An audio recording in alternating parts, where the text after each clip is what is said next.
ہماری تیاری کیا ہے اگر اچانک جانے پڑے اس کی بارگاہ میں؟ کیا تیاری؟ روز دیکھ رہے ہیں نا، کچھ لوگ روڈ پہ چڑھے تھے پہنچ نہیں سکے، ہاسپٹل گئے تھے پہنچ نہیں سکے، کچھ لوگ کسی فیلڈ میں کام کر رہے تھے ڈگری نہیں مل سکی، جا ہی نہیں سکے، وقت آ گیا۔ تو اگر وہ ٹائم آ جاتا ہے اس کی بارگاہ میں حاضر ہونا پڑ جاتا ہے، تیاری کیا ہے؟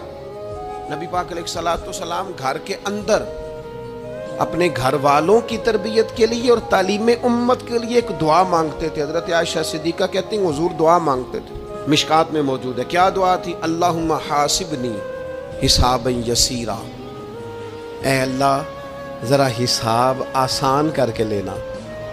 یہ حضور تعلیم امت کے لیے دعا مانگتے، اللہ حساب ذرا آسان کر کے لیجیے، مالک کرم فرمانا۔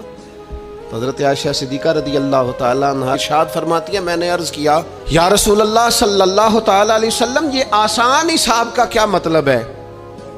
تو حضور فرمانے لگے عائشہ آسان حساب کا مطلب یہ ہے کہ رب کریم بندے کے نامہ اعمال پر نظر ڈالے گا اور پھر اللہ تبارک و تعالیٰ اس سے درگزر فرما دے گا۔ یہ آسان حساب ہے، پتہ مالک کو ہے اس نے کیا کیا ہے، پر کریم ہے نا۔ عدل کریں تے تھر تھر کمبن، اچیاں شاناں والے تے جے فضل کریں تے پھر بخشے جامن میرے جے منہ کالے، نظر کرے گا پھر معاف فرما دے گا۔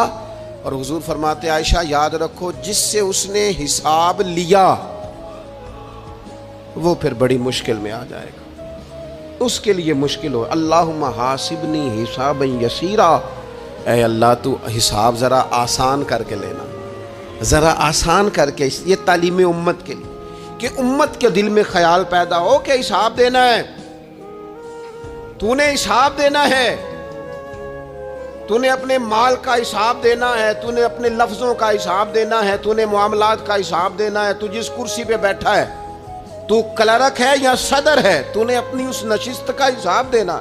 تو استاد ہے یا پیر طریقت ہے، تو مؤذن ہے یا خطیب ہے، تو جو بھی ہے تو نے حساب دینا ہے۔ تجھے تیرے منصب کے بارے میں پوچھا جائے گا، تجھے تیرے عہدے کے بارے میں پوچھا جائے گا، تجھے اپنی ذمہ داریوں کے بارے میں حساب دینا۔